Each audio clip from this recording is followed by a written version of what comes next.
Hello and welcome to the Fulhamish quick take after, what was the score? Brentford 1, Fulham 2! Come on! 90 plus 2, 90 plus 7, Harry Wilson with the left-footed brace to sink the bees and give Fulham all 3 points on this glorious, glorious Monday night. Hello, Dan. Hello. I'm so giddy. I can't stop laughing. This is amazing.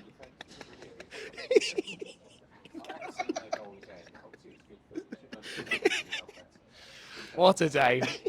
We are here at Craft Beer Co. at Hammersmith Broadway, the best place for a celebratory post-match pint.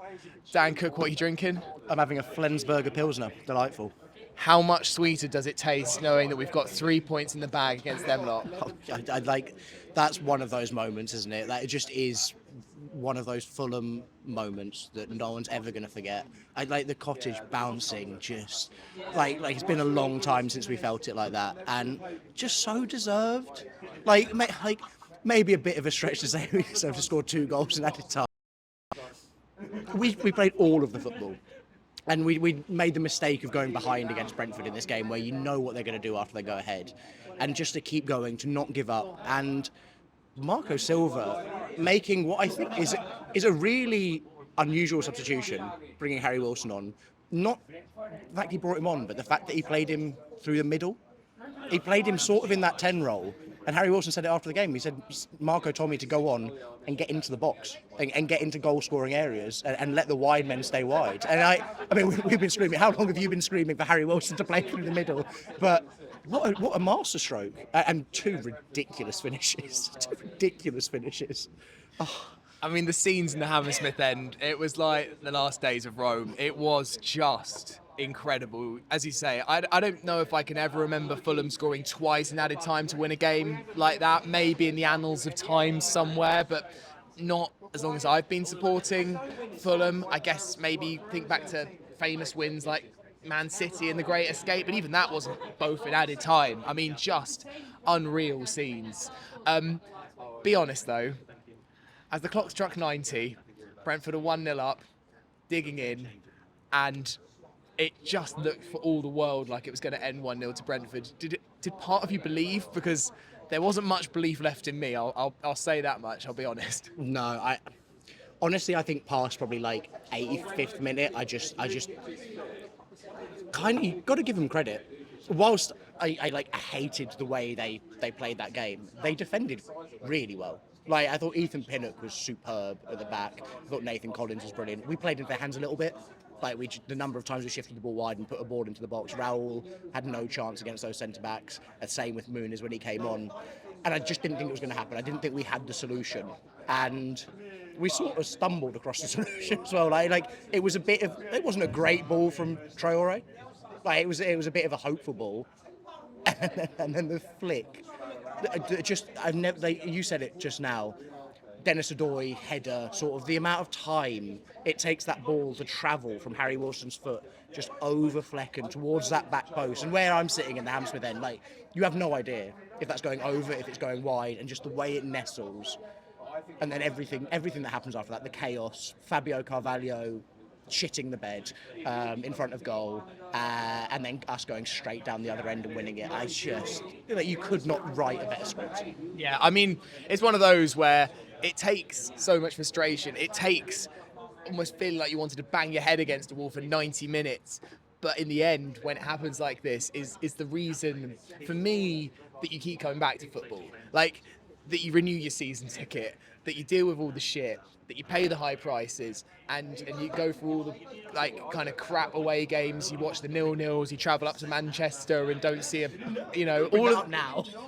But for me, this is it. These are those finite moments where you're like, fucking hell, this is just so magic. I mean, the header at the end as well. Well, are we saying a header? Think it might be a shoulder. I don't really care how it went in, because and Robinson with the assist, and I thought he deserved it because he was one of the best players in the park. Yeah, and like, if you think about the threats that we were worried about coming into this game, it's Mboma and Wissa, right? Like, those are the 2 players that you think we need to control them, and we did.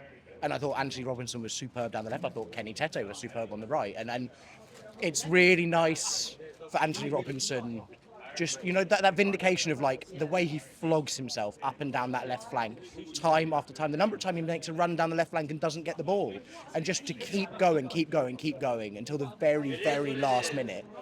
And it's actually a really smart ball, because he just delays just a fraction. He goes to put it in and he waits, and he intentionally picks out Harry Wilson, and it's a delightful shoulder. What a way to do a keeper as well, because you think the way he's going to head it, he's going far post, but little does Flecken know that Harry Wilson's just bringing that right shoulder through, just to wrong foot him. Just superb, genius. The best shoulder we have ever seen. Yeah. Cast it in gold.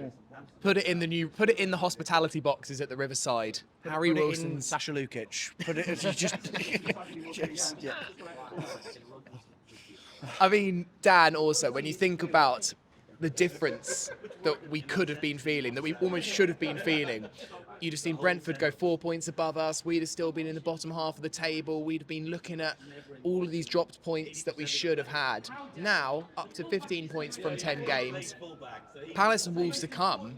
And now I'm like, bring them on. I want to play Palace. I'll play Palace tomorrow. I'll play Wolves on Wednesday. Like, I just want to keep playing, because you can't buy this. This is going, that the energy running through that Fulham team, I feel like now is really going to help carry us. I think today could have been a catalyst. Like, that you saw the celebrations, and like we've never said this Fulham team don't care, but the celebrations we saw, I think, for the winner, because what I loved was when we got the equaliser, there weren't that many celebrations. It was get the ball, put it on that centre spot, we're going for the kill.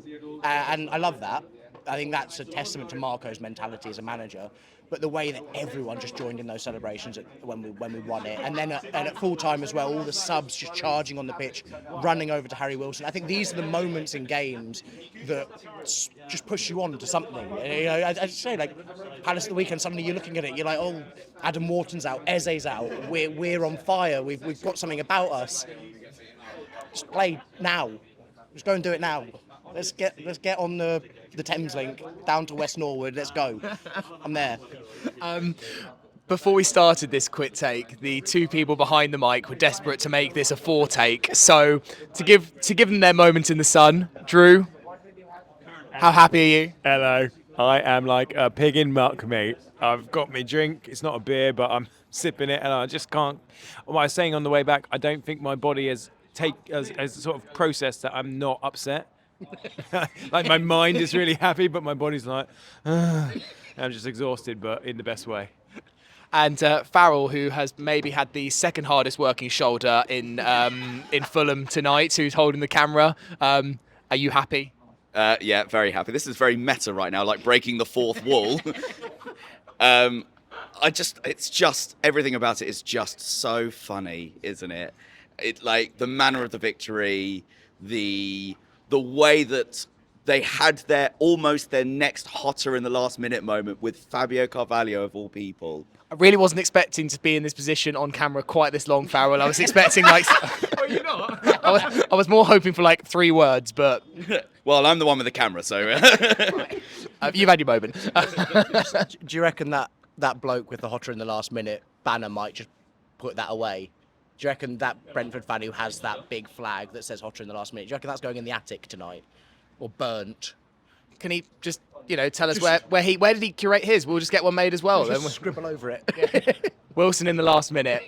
An absolutely beautiful evening on the Quick Take. Thank you very much for watching. Podcast out tomorrow with more reaction. Thanks to Craft Beer Co. as ever for putting us up. Perfect place for a post-match pint here at Hammersmith Broadway. And like and subscribe and comment what you thought of the game. You whites. You whites.